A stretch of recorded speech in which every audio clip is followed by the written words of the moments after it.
Hi everyone, allow me to introduce myself. I'm Jeffrey Adams and I write and produce audio drama. Now for a long time now, since 2004 actually, I've been head writer and artistic director at a group I helped found in Minnesota called the Icebox Radio Theater. We have a very talented group of actors there who have brought to life over 300 of my plays. We won a few awards, built up an amazing audience along the way, but now I'm looking to explore new opportunities. What follows on this video is some samples of my work, beginning with a cutting from Vacant. That's the premiere episode of a science fiction thriller podcast called Aurora Borealis. This play was nominated for an Ambie Award for Best Fiction Podcast in 2020, so I hope you enjoy it. Here now, the opening to Vacant from Aurora Borealis.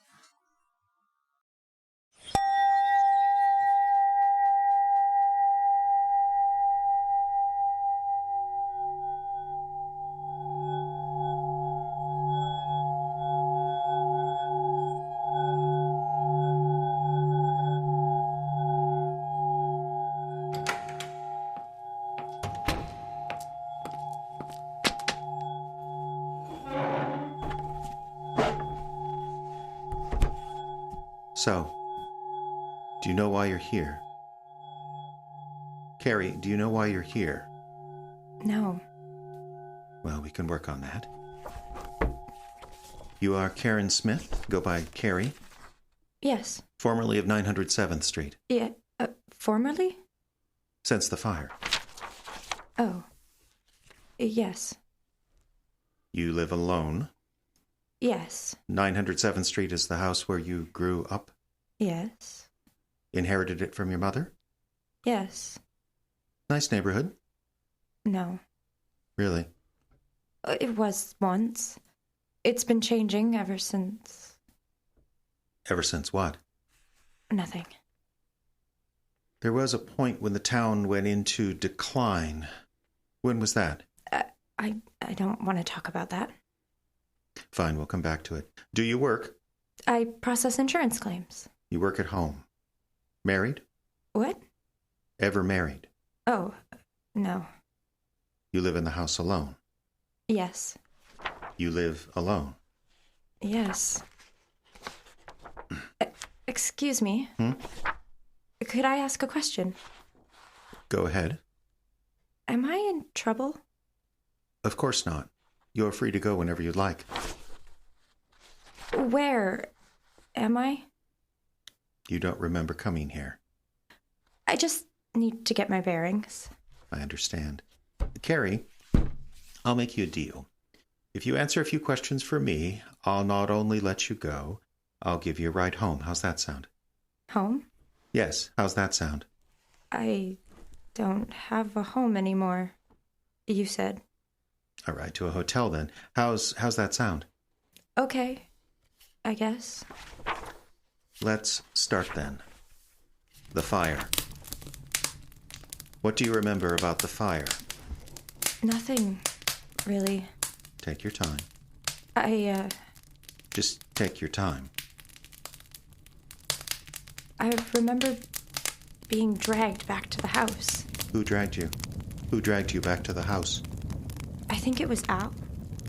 Al? Who's that? My neighbor. He was my neighbor. His house was on fire. Al was your neighbor? Yes. And he dragged you to safety? No. Come back here. He was trying to drag me back into the house. Back into the fire. Why was he doing that, Carrie? Get back here now. I don't know. Yes, you do. You have to remember. I don't know. Carrie, you were trying to escape from Al. Now! Why? Why did you want to get away? I don't know. Yes, you do. I don't want to say it. Why not? It's not real if you don't say it. You were running back from Al's house to your own house. You wanted to get away.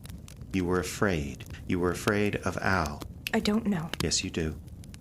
Why do you keep saying you don't know when you do? I just want to go home. Why did you want to get away from Al? I just want to go home. Carrie, why did you want to get away from Al? I don't know, okay? I don't know. Yes, you do. Yes, you do. Why did you want to get away? He was going to murder me. How do you know that? Because he's a murderer. He murdered them all.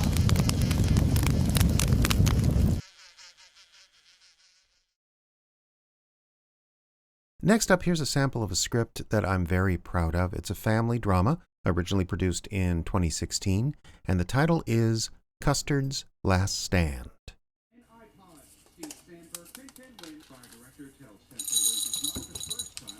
Custard! Kitty, kitty!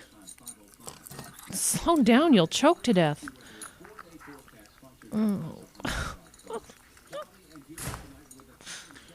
Hello. Oh, Evening. yeah. Hi. What time is that thing tonight? I've forgotten. It's at 7. Are you? Is there dinner? I couldn't recall. No, it's dessert. Ah, excellent. So what's for dinner, by the way? I have a stew on. Jerry, are you all right? I am fine. Shall I set the table? Come here. What is it? Just come here. Why, Monica, I had no idea. Yeah. What is it? You've been drinking. No, oh, that's ridiculous. You always get very proper when you drink. Your English is impeccable. My English is always impeccable. Excruciating, then. You've got a little red in your eye there. That's just sleep. I couldn't nod off yester evening. You see? Yester evening. Who says that? Fine, yes, I stopped for one. One what, bottle? It's church tonight, isn't it? Pastor What's-His-Face is getting indoctrinated. And you get drunk. I am not drunk. I just took a belt or two of courage. Much needed courage if I was going to go to that church with you. What do you mean? Oh, don't play coy. You made a fool of yourself when Pastor Kyle left. I know you, Mo. This new guy's going to be the enemy from now on. I was sorry to see him go, that's all. You practically clung to his knees and offered to be his love slave. Jerry! Which I understand. All the women in that place looked at that guy the same way, but I've seen the new one, Mo. The new one's older than me, with a gut and a bald patch. If you cling to this one, I don't believe my ego could withstand it. Well, apparently your ego can't withstand anything without a series of cocktails. Getting that way. I had a bottle of vodka here. Where is it? You're drinking more.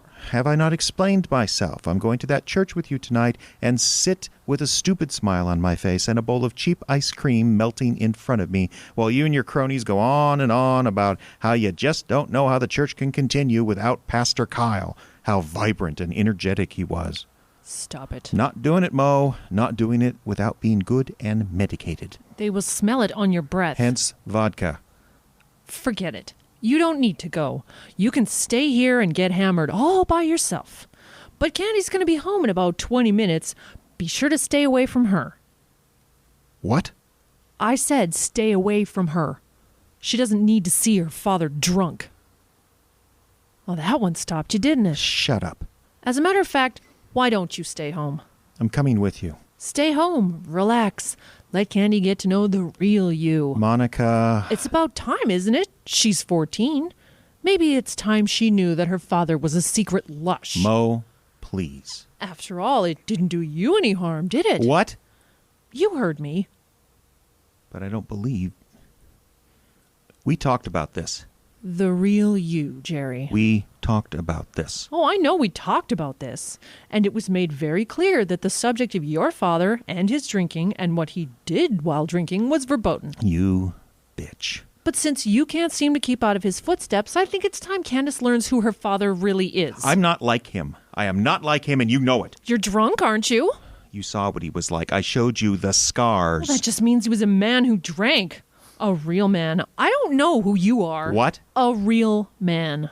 Oh, like Pastor Kyle. Yes, like Pastor Kyle. Kyle smacks the kids around, does he? No, that's not what I meant, and you know it. I have no idea what you mean these days. It's the job of the man to discipline his family. And if a man like your father drinks a bit, it can get out of hand. You are defending my father. No, of course not. No, you really are. What has happened to you? Since you've been going to that church, you become what, some kind of anti-feminist? We've got to turn back the clocks to the good old days of a belt behind the woodshed. You just make a fool of yourself when you blow things out of proportion like I this. must be a lot more drunk than I originally thought because I really don't know what you're talking about. You want me to hit you? Is that it, Mo? I'm not hearing a no. No means no, remember? I don't want you to hit anybody. No, I kind of think you do. You're drunker than you look. Except it's not really me, right? It's Pastor Kyle you're thinking of. Shut up and finish your vodka. Ooh, look at the fire in her eyes now. That's what you wanted all these months, isn't it? A good, hard disciplining from Pastor Kyle. You disgust me. No, I think that's what it is. You've been a bad girl, Monica. Stay away from me. No, you've been a bad girl. Want to try a little role-playing? You be the naughty schoolgirl. I'll be the handsome pastor who's so concerned for your welfare. Shut up. I'll even let you call me Kyle. Would you like that? You're not even fit to say that name out loud. Hey, here's a thought.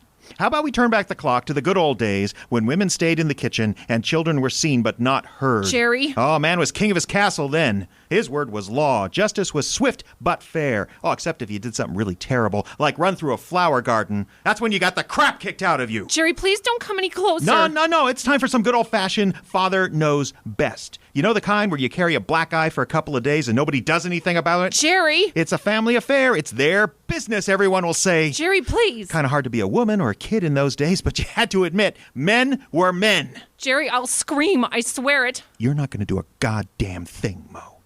You're not going to do a damn thing because whatever you do, it'll get back to your cronies at church. And you'll be down a notch. You know what I mean?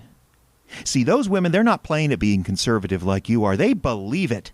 Woman shows up with a black eye, every last one of them will think she deserved it. Jerry, please. Come here. Jerry. Let me show you what my dad used to call correcting me. Jerry! Come here, you little... No! God. What the hell? God. Oh, I stepped on the cat. What? Is he okay? Is he... How the hell should I know if he's okay? Ran into the living room. He gave me a heart attack. Oh, I didn't even know he was in here. Oh, he's always underfoot. I stepped on his tail. Serves him right. Maybe I should... Yeah, I just stepped on his tail, but maybe you should check. Yeah. I'll bring the car around. We need to be there in, 20 minutes? Yes. Okay.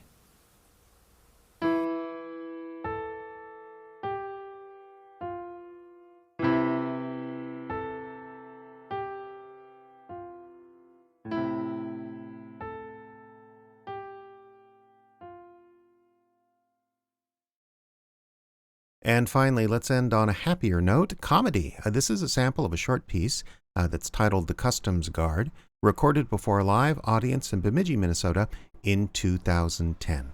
Once again, I'm Jeffrey Adams, and I hope we meet and get a chance to work together very soon. Yes, of course, ma'am. Thank you. Right after a few more questions. Are you bringing any groceries into the country? No. Any beef or beef byproducts? No. Any hooved animals of any kind? No behooved ones, That no. would include pigs.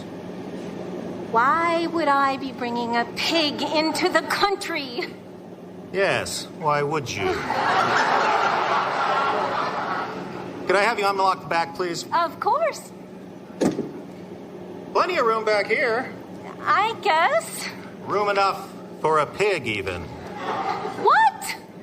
I'm just doing my job, ma'am. Look, I understand. Really, I just don't want to be late for this thing, but I really want to cooperate. So, I don't know, could we just move it along? Move it along? Yeah, just, you know. I understand. Good. You're in a hurry.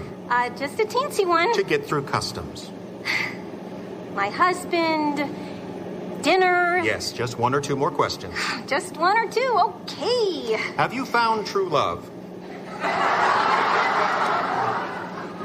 What? I'm just doing my job, ma'am. You can't be serious. It's a simple question. It's a personal question, and you don't have the right to be Patriot Act, ma'am? Oh. Well, I'm sorry. fine. I'm sorry if this line of questioning disturbs you. Well, it does. We are just attempting to learn a little something about individuals entering and leaving the United States, But I live here. as well as those individuals returning to the United States. Fine. Now, what was the question? Have you found true love? Yes. Thank you. Do you like pina coladas? I guess. And getting caught in the rain? Not really, no. Are you into yoga? What? I'm sorry I read the question wrong. Good. Are you not into yoga? Oh, come on. Yes, I like making love at midnight on the dunes by the cave. There. Are you happy?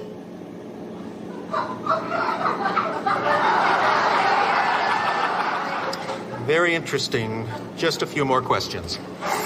So you've said. Do you believe in fairies? Sure. In favor of or against the designated hitter? Against. Are we in a recession? A doozy. No white after Labor Day, hard and fast rule or antiquated guideline? The second one. When should a girl start to date? 16. What kind of tree are you? Large. What international body preceded the United Nations? The League of Nations. Envisioned by?